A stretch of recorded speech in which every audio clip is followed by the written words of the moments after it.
Ang mabuting balita ng Panginoon ayon kay San Mateo. Noong panahong iyon, iniwan ni Jesus ang mga tao at pumasok sa bahay.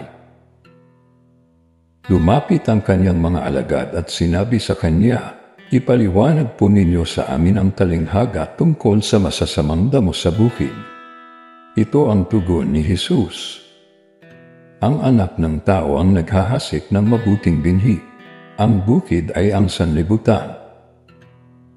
Ang mga taong pinaghaharian ng Diyos ang mabuting binhi at ang mga taong pinaghaharian ng dyablo ang masasamang damo.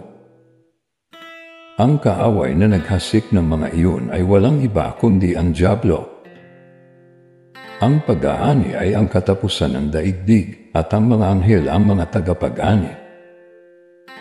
Kung paanong iniipon ang mga damo at sinusunog, gayon din ang mangyayari sa katapusan ng daigdig. Susuguin ng anak ng tao ang kanyang mga anghel.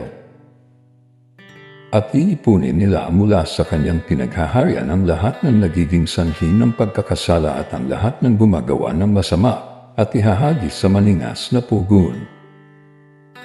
Do'y manananis sila at magnangalit ang kanilang ngipin. At magliliwanag na parang araw ng mga matuwid sa kaharian ng kanilang Ama. Ang may pandinig ay makinig. Ang mabuting balita ng Panginoon. Pinupuri ka namin, Panginoong Hesukristo.